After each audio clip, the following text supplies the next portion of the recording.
What is up, everybody? Happy Thursday to you. I've nearly lost track of time this week just because I caught a nasty virus last week, and it's just been battling getting through it. The last couple of days it's just been awful, but I would say the last 2 days I've had more energy. I'm still a little nasally, and I still have some chest congestion and a mild sore throat, but things are getting much better. So I know my body is taking care of me. But I wanted to touch on a few topics that have been on my radar for the past week. And I've spoken on these things before. And, first off, I want to say that when you're having serious conversations about topics that impact people, different groups, I think that people need to handle those conversations less reactively and with a little bit more compassion, right? And I think that is exactly what the Black community is calling for Kyrie Irving. He posted a link to a documentary which I had an opportunity to watch, and I think that it is an interesting documentary. It definitely opened my eyes to a number of possibilities about the Black identity that I never explored before. And to be honest with you, as I went through it and I tried to go through it and kind of go to certain parts to see where the accusation of it being patently offensive or anti-Semitic to the individuals that we know as Jewish people today. And, to be honest with you, I did not really see any threatening things to Jewish people outside of, who they are and who and the identity of what this filmmaker believes to be the true Hebrew Israelites, which he believes to have Afro-Semitic roots, and therefore substantiating for Kyrie Irving, at least, that what he posted was not anti-Semitic. If anything, it was Afro-Semitic people cannot be anti-Semitic because they come from the same heritage lineage. So I thought that, exploring the documentary was worthwhile for me, and it was interesting. And I'm actually just interested in the topic now of kind of knowing what my ancestry is. I actually thought about, excuse me, doing a DNA test just to kind of see, what my ethnic heritage is. Because, being Black American with all the mixture, the races and everything like that, we are sort of conditioned that our ancestry is Africa predominantly. But what does that mean? Like, what tribe? What did those tribes believe?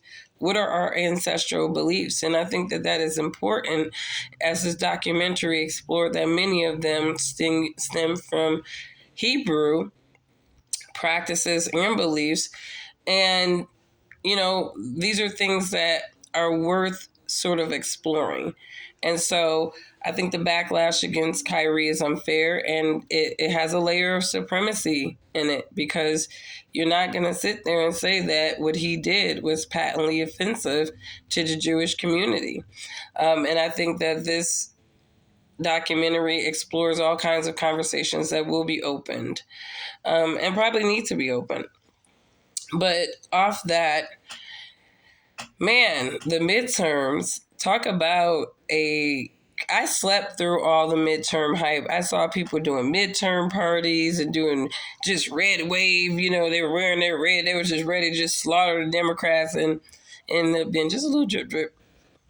Just a little drip drip. And the Republicans got things wrong on so many different levels.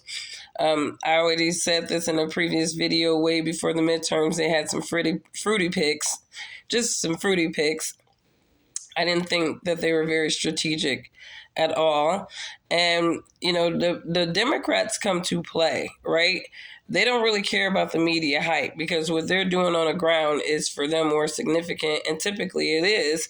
And that's why they're able to just stunt on the Republicans sometimes, even when the Republican thinks that they're about to do just awesome.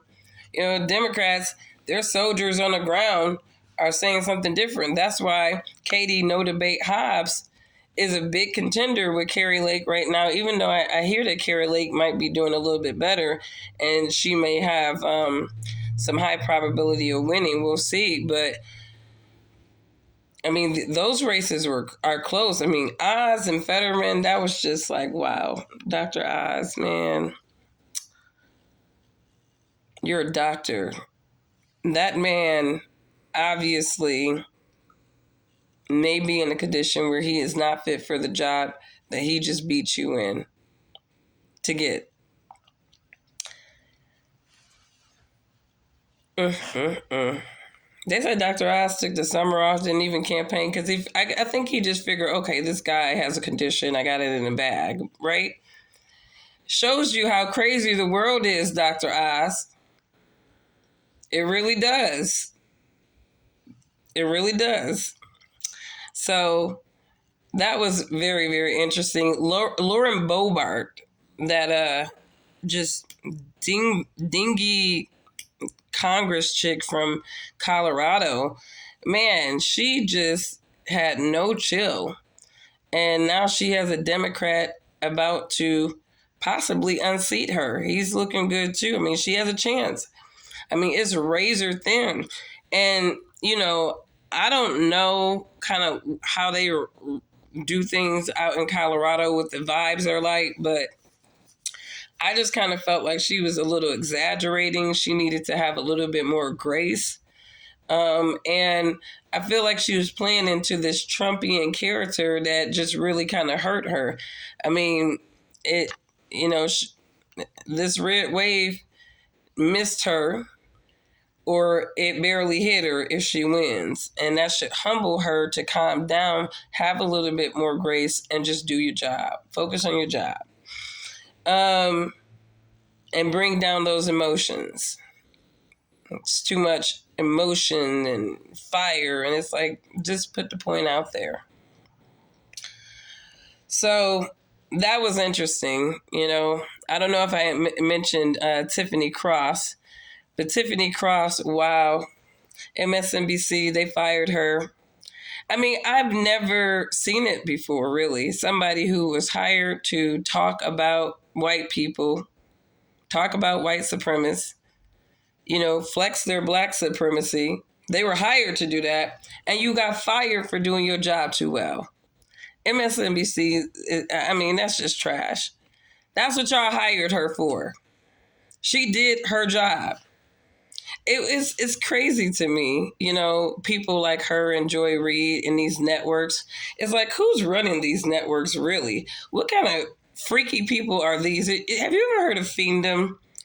You know, look up fiendom. I have a friend who does fiendom. You know, that's her thing. I don't tell people what to do or whatever. But, you know, she gets guys that pay her to sort of put them in bondage. If she doesn't, like, it's not dominatrix, but these are men who want women to bond them and talk down on them. And, you know, call them all kinds of terrible names and you're this, you're that, and they get a rise off of that, right?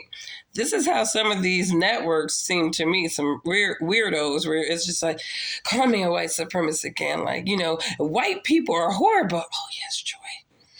Oh, yes. It's just like a whole orgasm for these people. It's just weird to me. It's just really weird to me. But they got rid of her. I think the straw that broke the camel's back, I think she called Florida the male part of the country, and it made it needed to be castrated. So that was a little too extreme for some people. And there's just like, okay, Tiffany Cross, you crossed, you X'd, get your ass out of here, find another job. Go over there to Uncle Roro. Uncle Roro is mad. Roland Martin, he mad. Going over to him and his little platform. Maybe he'll bring you on. I think the Young Turks are talking about bringing her on. It's like they're perfect because all they do is talk about the same craziness too. I ain't never seen America, you know, the Democratic white people just absolutely hate white people, it seems. It's crazy to me. To me. And they try to make it seem like it's the Christian white people. So they're making the separation. They're making the separation, right? It's the Christian white people. I'm like, man, this is some satanic stuff at the end of the day. But anyways, I'm going to wrap this up. That was funny, though, too. Midterm's crazy. Red drip drip. Jason Whitlock made a point, and I made this point, with my midterm recap yesterday. And I said that, Republicans need to get away from Trump endorsed anything. I mean, if you don't want Klaus Schwab picking your politicians, why the hell would you want Trump?